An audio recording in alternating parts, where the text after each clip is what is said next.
Hello साथियों, आप सभी को मेरा प्यार भरा नमस्कार। आपके अपने चैनल धनराज कुमार टीचर पर आपका हार्दिक स्वागत है। तो दोस्तों, अगर आपको ये क्लास अगर पसंद आए तो दोस्तों आप लाइक और कमेंट और शेयर जरूर करें दोस्तों, क्योंकि दोस्तों मैं भी आपके लिए इतना प्रयास कर रहा हूँ। तो दोस्तों आपका भी कुछ ना कुछ फर्ज बनता है दोस्तों मेरे लिए। ठीक है दोस्तों, तो दोस्तों आज की हमारी ये उपसर्ग की दोस्तों ये दूसरी क्लास है। इसमें हमारा पहला क्वेश्चन है दोस्तों, निम्नलिखित में से किस शब्द में दो से ज़्यादा उपसर्ग है। तो दोस्तों ध्यान रखना, इसमें पहला ऑप्शन दोस्तों व्याकरण में कितने उपसर्ग है। व्याकरण में दोस्तों दो उपसर्ग है दोस्तों, वी और आंग। व्याकरण में कितने उपसर्ग है दोस्तों, वी और आंग उपसर्ग है। आ का क्या बचता है दोस्तों, आ बचता है दोस्तों वी और आंग। और ये कर्ण हो जाएगा दोस्तों, ये कर्ण हो जाएगा। व्याकरण में दोस्तों हमारे दो उपसर्ग है, हमारा कर्ण मूल शब्द है दोस्तों। व्याकरण में दोस्तों हमारे दो उपसर्ग हो जाएंगे और ये कर्ण हमारा मूल शब्द है। इसी प्रकार दोस्तों मेरे पास है दोस्तों समन्वय। तो समन्वय में क्या हो जाएगा दोस्तों, समन्वय में दोस्तों हमारे दो उपसर्ग है दोस्तों, समय और अनु। समय प्लस अनु, ठीक है ना। तो सम प्लस अनु प्लस आय उपसर्ग हो जाएंगे। सम प्लस अनु प्लस आय, ये आय है ना दोस्तों। आय हमारा मूल शब्द है, सार्थक शब्द है। और ये दो उपसर्ग है दोस्तों, अनु और सम उपसर्ग, यानी दोस्तों इस समन्वय के अंतर्गत है ना दो उपसर्ग है, समय और अनु। दो दो उपसर्ग है इस शब्द के अंतर्गत दोस्तों, ध्यान रखना। समय और अनु इसके अंतर्गत दोस्तों हमारे दो उपसर्ग है। और दोस्तों ये ना व्याकरण, व्याकरण में दोस्तों हमारे दो उपसर्ग है दोस्तों, वी उपसर्ग है और आंग उपसर्ग है। आंग का दोस्तों क्या बचता है, आ बचता है, यानी वी और आंग उपसर्ग है। और समन्वय में दोस्तों सम और अनु उपसर्ग है। और ये पर्यावरण में दोस्तों, पर्यावरण में भी दोस्तों हमारे दो उपसर्ग है दोस्तों, इस पर्यावरण में भी दोस्तों हमारे दो उपसर्ग है। ठीक है ना दोस्तों, पर्यावरण में भी दोस्तों हमारे दो उपसर्ग है।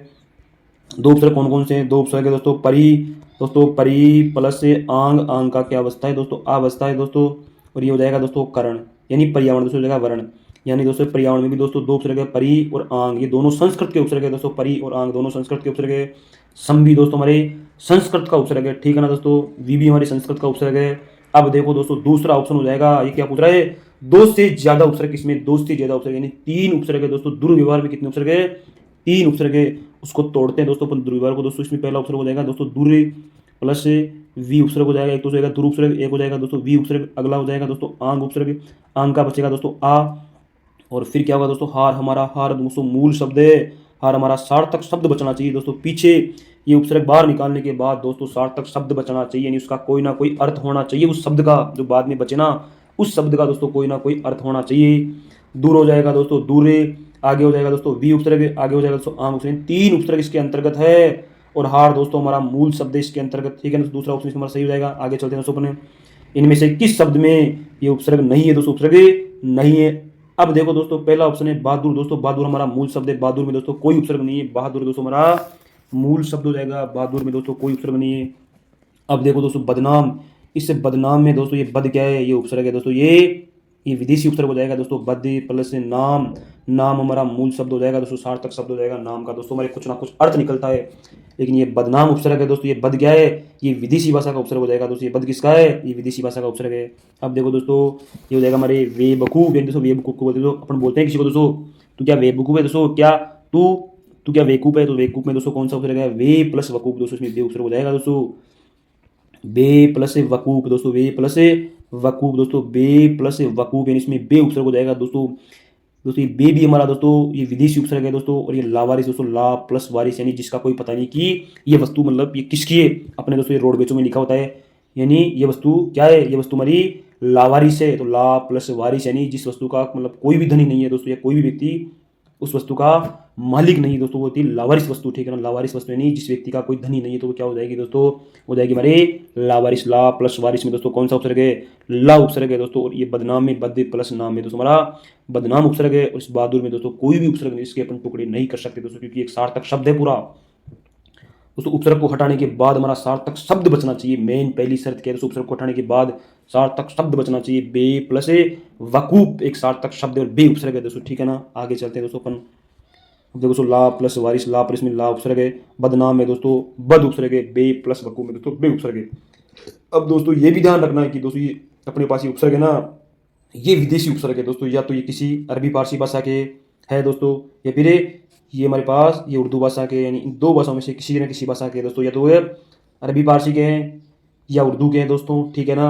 आगे चलते हैं दोस्तों अपन, बेईमान शब्द में बे क्या है दोस्तों, बेईमान दोस्तों, बे प्लस ईमान हमारे पास एक सार्थक शब्द है। बेईमान में क्या हो जाएगा दोस्तों, बे उपसर्ग है। और ये बे किस भाषा का उपसर्ग है दोस्तों, ये बे एक ही हमारे इस विदेशी भाषा का उपसर्ग हो जाएगा। अब विदेशी भाषा में दोस्तों क्या क्या आती है, यानी विदेशी भाषा में आती है हमारी ये अरबी फारसी और ये उर्दू और क्या हो जाएगी दोस्तों, अंग्रेजी हो जाएगी दोस्तों। यानी ये दो भाषाओं के शब्द भी दोस्तों, दो भाषाओं के उपसर्ग भी हमारे हिंदी में काम में लिए जाते हैं। हिंदी में दोस्तों कौन कौन से उपसर्ग काम में लिए जाते हैं? एक तो दोस्तों खुद हिंदी के उपसर्ग है, एक हमारे संस्कृत के उपसर्ग काम में लिए जाते हैं, एक हमारे ये विदेशी उपसर्ग काम में लिए जाते हैं। अब ये विदेशी उपसर्ग भी कौन कौन से? एक तो अरबी और फारसी के उपसर्ग और एक अंग्रेजी भाषा के उपसर्ग भी हमारे काम में लिए जाते हैं दोस्तों हिंदी के अंतर्गत। ठीक है ना, तीन भाषाएं, तीन भाषाओं के उपसर्ग हमारे हिंदी में काम में लिए जाते हैं। अरबी, फारसी और अंग्रेजी भाषाओं के उपसर्ग भी हमारे काम में लिए जाते हैं, और संस्कृत भाषा के उपसर्ग भी हमारे हिंदी में काम में लिए जाते हैं। बे क्या है? बे उपसर्ग है दोस्तों। ठीक है ना, इसमें एक नंबर का राइट आंसर हो जाएगा। अब दोस्तों ये प्रत्यय क्या होता है? ऐसे शब्दांश जो शब्दों के पीछे जुड़कर उसके अर्थ में परिवर्तन कर देते हैं, वो क्या कहलाएंगे दोस्तों? वो प्रत्यय कहलाएंगे दोस्तों। ठीक है ना। अनुस्वार क्या होता है दोस्तों? अनुस्वार का उच्चारण दोस्तों मैं के समान होता है, जिस प्रकार रामम, इस प्रकार दोस्तों रामम, अपन इसको कैसे बोलेंगे दोस्तों? रामम बोलेंगे, रामम। अनुस्वार का उच्चारण दोस्तों अपने मैं की तरह होता है दोस्तों। अनुस्वार को अपन क्या कहते हैं? तो अयोग हुआ कहते हैं अनुस्वार, और इस विसर्ग को अपन क्या कहते हैं? तो अयोग हुआ कहते हैं। मैंने आपको खूब पढ़ाया वर्णमाला के अंतर्गत दोस्तों। ठीक है ना दोस्तों, आगे चलते हैं दोस्तों। अपने हिंदी में विभक्तियां दोस्तों, जो हिंदी में हमारे जो ये होती है ना कारक विभक्तियां कितनी होती है दोस्तों? 8 होते हैं। हिंदी में कारक कितने होते हैं? 8 होते हैं। उन कारकों के अंतर्गत दोस्तों क्या करते हैं? विभक्तियों का प्रयोग करते हैं। जैसे ने यानी कर्ता नेक, कर्म को ऐसे अपन करते हैं दोस्तों, यानी का के की रा रे री, वो क्या होती है? हमारी विभक्तियां होती है। हिंदी में 8 विभक्तियां होती है, 8 कारक होते हैं। ठीक है ना, आगे चलते हैं दोस्तों अपने। बे एक उर्दू फारसी उपसर्ग है जो बिना या अभाव के अर्थ में प्रयुक्त होता है, अतः वे बजे बे अदब या दोस्तों बे दाग दोस्तों, ये बे अदब आपको ध्यान रखना है। इस बे अदब में दोस्तों कौन सा उपसर्ग है? बे अदब में दोस्तों ध्यान रखना, बे उपसर्ग है। मूल शब्द क्या है दोस्तों? अदब दोस्तों क्या है? ये मूल शब्द है, उसमें कौन सा उपसर्ग है दोस्तों? बे। अब दोस्तों ये हमारा मूल शब्द क्या है? ये दोस्तों अदब है। अब इसको मैं आगे तोड़ नहीं सकता दोस्तों। ठीक है ना, बेदाग में दोस्तों बे उपसर्ग और मूल शब्द क्या है? दाग। दोस्तों मूल शब्द को आगे तोड़ नहीं सकता, इसके टुकड़े नहीं कर सकता। ये मूल शब्द है, सार्थक शब्द है, यानी आगे इसके अगर अपन ये टुकड़े कर देंगे ना तो दोस्तों ये सार्थक शब्द नहीं रहेगा दोस्तों। इसे कोई टुकड़े कर देगा दोस्तों दा और ग, तो दोस्तों फिर ये सार्थक शब्द नहीं बचेगा। दाग तो हमारा सार्थक शब्द है, मूल शब्द है दोस्तों, अपन मानते हैं। आगे चलते हैं दोस्तों। स्वाभिमान शब्द में उपसर्ग है। स्वाभिमान शब्द में कौन सा उपसर्ग जाएगा? स्वाभिमान शब्द में दोस्तों कौन सा उपसर्ग हो जाएगा? यानी स्वु प्लस अभिमान, यानी स्वयं का अभिमान हो जाएगा दोस्तों। अब देखो दोस्तों इसमें संधि हो गई, अ और आ मिलके क्या हो गया दोस्तों? आ हो गया। यानी ये ना उपसर्ग, उपसर्ग और दोस्तों उपसर्ग और मूल शब्द को दोस्तों, इन उपसर्ग और मूल शब्द को मिलाने पर क्या हो गई दोस्तों? हमारी संधि हो गई दोस्तों। इसमें ये उपसर्ग क्या है? सौ उपसर्ग है दोस्तों। सौ यानी स्वयं का अभिमान, सौ प्लस अभिमान दोस्तों, सौ प्लस अभिमान में क्या हो गई हमारी? ये दीर्घ संधि होगी दोस्तों। यहाँ तो क्या है? अ और आगे भी क्या है दोस्तों? यानी आगे पीछे समान स्वर होने पर उसका बड़ा रूप हो जाता है, उसका दीर्घ वाला रूप हो जाता है। तो क्या बनेगा? स्वाभिमान बनेगा दोस्तों। स्वाभिमान में कौन सा उपसर्ग है? इसमें सौ उपसर्ग है। सौ उपसर्ग है दोस्तों, इसमें दो दो उपसर्ग है दोस्तों। एक तो हमारे पास है सौ उपसर्ग है, एक हमारे पास ये ना अभी, ये अभी भी उपसर्ग है। मूल शब्द तो इसमें क्या है दोस्तों? मूल शब्द तो दोस्तों इसमें केवल मान शब्द है, मान। इसमें दो दो उपसर्ग है, सौ और अभी। परंतु अपने को दोस्तों ऑप्शन में क्या दे रखा है? केवल सौ दे रखा है, तो अपने को सौ ही करना है, क्योंकि आगे ऑप्शन में है ही नहीं। अभी उपसर्ग तो ऑप्शन में है ही नहीं दोस्तों। तो दोस्तों इसमें दो दो ऑप्शन, इसमें सौ, ये सौ उपसर्ग भी है, और इसमें दोस्तों ये अभी उपसर्ग भी है। यानी अपने को ऑप्शन में केवल एक दे रखा है, सौ। हमारा एक नंबर का राइट आंसर हो जाएगा। दोस्तों इसमें एक ही ऑप्शन दे रखा है दोस्तों। वैसे इसमें दोस्तों दो उपसर्ग, एक तो सौ और एक अभी, और मान हमारा मूल शब्द हो जाएगा। ठीक है दोस्तों, आगे चलते हैं। सौ उपसर्ग का प्रयोग अपना स्वयं के अर्थ में प्रयुक्त होता है। सौ यानी स्वयं के, जन सौ तंत्र यानी स्वयं का एक जाल या स्वयं का अपना एक तंत्र होता है। सौ प्लस अभिमान यानी स्वयं का अभिमान, सौ देश यानी स्वयं का देश, सौ प्लस राज्य यानी स्वयं का राज्य, यानी सौ उपसर्ग का प्रयोग अपन क्या करते हैं? अपने लिए करते हैं, अपना स्वयं को दर्शाने के लिए अपने सौ का प्रयोग करते हैं। सौ राज्य, सौ जन, सौ तंत्र, सौ देश, सौ अवलंबन, इसमें भी कौन सा उपसर्ग है? सौ उपसर्ग है। और अ उपसर्ग है दोस्तों, सौ और अ उपसर्ग है, और क्या है? लंबन हमारा मूल शब्द है दोस्तों। ठीक है ना, एक से अधिक दोस्तों, अगला क्वेश्चन हमारा, एक से ज्यादा उपसर्गों से बना शब्द इनमें से कौन सा है? तो देखो दोस्तों पहला हो जाएगा हमारा असुरक्षित। अब देखो दोस्तों इसमें हमारे दो उपसर्ग है। दो उपसर्ग कौन कौन से? एक तो हमारे पास है अ प्लस सु प्लस रक्षित। इसे रक्षित में भी दोस्तों मूल शब्द क्या हमारा? ये दोस्तों रक्षा। रक्षा में दोस्तों कौन सा प्रत्यय हो जाएगा दोस्तों? ये हो जाएगा इत प्रत्यय दोस्तों। इत प्रत्यय हो जाएगा मूल शब्द क्या हमारा? ये रक्षा है, रक्षा, और ये क्या है? इत के हमारा ये प्रत्यय है दोस्तों। ये अ और सु क्या है? ये हो जाएंगे हमारे, ये उपसर्ग हो जाएंगे दोस्तों। अत्याचार में दोस्तों, अत्याचार में अति प्लस आंग का दोस्तों आ बच जाएगा दोस्तों। मूल शब्द क्या हो जाएगा दोस्तों? चार। यानी एक दो उपसर्ग है दोस्तों, इसमें दो दो उपसर्ग है दोस्तों। एक और दो, दो दो उपसर्ग है, और चार हमारा मूल शब्द है। और दोस्तों अध कचरा में क्या हो जाएगा दोस्तों? अध कचरा में दोस्तों हमारा कौन सा उपसर्ग हो जाएगा दोस्तों? अध उपसर्ग हो जाएगा दोस्तों। अध उपसर्ग हो जाएगा अध कचरा, या फिर दोस्तों अध मरा हुआ दोस्तों, एक और शब्द है दोस्तों अध पका हुआ यानी आधा पका हुआ, ठीक है ना दोस्तों। इसमें हमारा ये कौन सा उपसर्ग है, अध उपसर्ग है दोस्तों, अध यानी ये क्या हो जाएगा, आधा मरा हुआ, और ये क्या हो जाएगा आगे, आधा पका हुआ, ठीक है ना दोस्तों। अपन आगे चलते हैं दोस्तों, देखो आगे ये क्या कह रहा है, इस क्वेश्चन में क्या कह रहा है दोस्तों, ये यानी एक से अधिक उपसर्ग है। अब देखो दोस्तों पहले ऑप्शन में भी क्या है दोस्तों, दो उपसर्ग है, चौथे ऑप्शन में भी क्या है दोस्तों, दो उपसर्ग हो जाएंगे, दूसरे ऑप्शन में भी क्या है दोस्तों, दो उपसर्ग हो जाएंगे, यानी दोस्तों इसमें तीन तीन ऑप्शन सही है दोस्तों, एक ऑप्शन सही नहीं है। यानी इसमें इस पहले में भी क्या है दोस्तों, दो उपसर्ग है, और दूसरे में भी क्या है दोस्तों, दो उपसर्ग है, चौथे में भी क्या है दोस्तों, दो उपसर्ग है। लेकिन ये क्या पूछ रहा है, एक से अधिक उपसर्ग कहाँ होंगे दोस्तों, यानी तीन तीन ऑप्शनों में दोस्तों क्या है, एक से ज्यादा उपसर्ग है। इसमें पहला भी सही हो जाएगा, दूसरा भी सही हो जाएगा, तीसरा भी सही हो जाएगा, तो उसमें तीनों ही ऑप्शन सही है दोस्तों। जबकि ये पूछ रहा है कि एक ऑप्शन का हमें उत्तर देना है दोस्तों, इसमें तीन तीन ऑप्शन सही है, तो इसमें पढ़े ये कौन सा उपसर्ग करे दोस्तों, यानी इसमें ये कौन सा ऑप्शन करे, इसमें अपनी गलती नहीं, इसमें अपनी बोर्ड की गलती है दोस्तों, ठीक है ना। पहले में दो है, दूसरे में दो है, चौथे में भी दो है दोस्तों, तीसरे में केवल एक ऑप्शन है, केवल अध यानी अध कचरा यानी आधा कचरा, अध मरा हुआ यानी आधा मरा हुआ, अध पका हुआ यानी आधा पका हुआ, ठीक है ना दोस्तों। आगे चलते हैं पढ़े, कौन सा है दोस्तों, क्या है, विदेशी भाषा में उपसर्ग से बना हुआ शब्द इनमें से कौन सा है। अब देखो दोस्तों, नहीं अब विदेशी भाषा की बात करते हैं, विदेशी भाषा की बात करते हैं दोस्तों, आपको पता है हम सकल कौन सी भाषा का उपसर्ग है दोस्तों, हम सकल कौन सी भाषा का है दोस्तों, हम सकल दोस्तों, हम उपसर्ग है ना, हम दर्द, हम सफर, हम सकल, हम सकल में दोस्तों आपको पता होना चाहिए ये विदेशी भाषा का उपसर्ग है दोस्तों, हम सकल, हम सकल हो जाएगा दोस्तों, हम दर्द हो जाएगा दोस्तों, हम दर्द हो जाएगा दोस्तों, हम दर्द हो जाएगा, हम दर्द में दोस्तों कौन सा उपसर्ग है, हम दर्द में भी दोस्तों हम एक विदेशी उपसर्ग है, हम सकल में भी दोस्तों हम एक विदेशी उपसर्ग है। और 49 है ना दोस्तों, 49 यानी 40 में एक कम, 49 का अर्थ क्या होता है दोस्तों, इस उन उपसर्ग का मतलब क्या होता है दोस्तों, एक कम होता है, एक कम, इस उन उपसर्ग का मतलब क्या होता है हिंदी में दोस्तों, होता है एक कम, यानी 40 में एक कम। इस प्रकार अपन करते हैं दोस्तों, क्या करते हैं 59 करते हैं दोस्तों, यानी 60 में एक कम हो जाता है, इस है ना, उन का अर्थ क्या होता है दोस्तों, एक कम दोस्तों। ऊन है ना, ऊन हमारे हिंदी का उपसर्ग है दोस्तों, और ये लापता है ना दोस्तों, ये विदेशी भाषा का उपसर्ग है। और ये सरताज यानी सरपंच, सरपंच या फिर सरताज दोस्तों, इस सरताज में सर उपसर्ग है। ये ना सरपंच में दोस्तों हमारा कौन सा उपसर्ग है, सर उपसर्ग है, ये हमारा विदेशी उपसर्ग हो जाएगा दोस्तों। हम शकल में, हम दर्द में, हम सफर में, इसमें हमारा हम उपसर्ग है। और 49 दोस्तों हमारा हिंदी का उपसर्ग है। अब दोस्तों ये पूछ रहा है कि हमारे इस कौन से ऑप्शन में हमारे ये क्या है, ये विदेशी उपसर्ग है। तो दोस्तों ध्यान रखना, पहले ऑप्शन में विदेशी उपसर्ग है, दूसरे ऑप्शन में विदेशी उपसर्ग है, और तीसरे ऑप्शन में दोस्तों, चौथे ऑप्शन में भी क्या है, ये विदेशी उपसर्ग है। लेकिन तीसरे ऑप्शन में हमारा हिंदी का उपसर्ग है 49 59 या 39 या 49 दोस्तों, ठीक है ना। 50 में एक कम, 60 में एक कम, 49 उन उपसर्ग है ना दोस्तों, हमारे हिंदी का ऑप्शन हो जाएगा दोस्तों, ठीक है ना। अब दोस्तों इसमें एक तो ऑप्शन सही नहीं, इसमें पहला ऑप्शन भी सही हो रहा है, दूसरा ऑप्शन भी सही हो रहा है, चौथा ऑप्शन भी सही हो रहा है। तो ये क्वेश्चन क्या हो जाएगा हमारा, ये क्वेश्चन हमारा बिल्कुल गलत हो जाएगा दोस्तों, क्योंकि इसमें पहला भी सही है, दूसरा भी सही है, चौथा भी सही है। अब इसमें अपन ये कौन सा ऑप्शन करें दोस्तों, पहला भी सही है, दूसरा भी सही है, चौथा भी सही है, ठीक है ना दोस्तों। आगे चलते हैं दोस्तों अपन, हिंदी शब्द में अन उपसर्ग का प्रयोग नहीं होता है दोस्तों, ये फिर नहीं हुआ है देखो दोस्तों, अन यानी अन उपसर्ग का प्रयोग नहीं हुआ है। देखो दोस्तों पहला ऑप्शन है हमारा अनिच्छा, इसमें कौन सा उपसर्ग है, अन प्लस इच्छा है, जिसकी इच्छा बिल्कुल नहीं है। तो ये क्या हो जाएगा दोस्तों, ये है ना अन, ये अन हमारे संस्कृत का उपसर्ग है दोस्तों, अन हमारे संस्कृत का उपसर्ग है दोस्तों, हमारे संस्कृत का उपसर्ग हो जाएगा अन प्लस ये इच्छा हो जाएगा, यानी जिसकी इच्छा नहीं है। तो इस ये ना अनिच्छा में कौन सा उपसर्ग है दोस्तों, अन उपसर्ग हो जाएगा। इस ये ना अनुचित, अनुचित में क्या हो जाएगा दोस्तों, अन्य प्लस ये उचित हो जाएगा। तो इस अनुचित में भी कौन सा उपसर्ग है दोस्तों, इसमें अन उपसर्ग है। और अनिच्छा में भी कौन सा उपसर्ग है, अनिच्छा है दोस्तों। अब दोस्तों मेरे पास तीसरा ऑप्शन है दोस्तों, तीसरा ऑप्शन है दोस्तों मेरे पास अनुपम का संधि विच्छेद क्या होगा दोस्तों, अनुपम, इसमें हमारा कौन सा उपसर्ग है दोस्तों, अन उपसर्ग है दोस्तों, अन्य प्लस उपम हो जाएगा दोस्तों।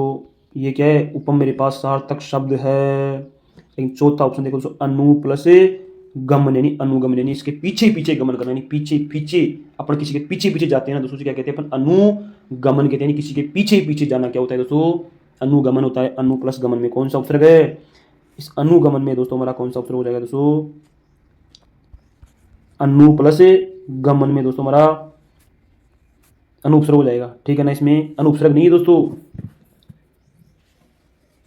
अनु यानी क्या होता है दोस्तों, यानी पीछे पीछे, और इसलिए ना गमन का अर्थ क्या होता है दोस्तों, जाना, यानी किसी के पीछे पीछे जाना क्या होता है दोस्तों, अनुगमन होता है, ठीक है ना। तो चौथे ऑप्शन में कौन सा ऑप्शन है, चौथे ऑप्शन में दोस्तों हमारा ये ऑप्शन हो जाएगा दोस्तों, ठीक है दोस्तों। आगे चलते हैं अपन, अनुगमन ऑप्शन में दोस्तों कौन सा, इसमें कौन सा उपसर्ग है, अनुपसर्ग हो जाएगा दोस्तों इस चौथे ऑप्शन में। और पहले, दूसरे और तीसरे में कौन सा उपसर्ग हो जाएगा, अन हो जाएगा दोस्तों, अन्य, ठीक है ना दोस्तों। आगे चलते हैं अपने,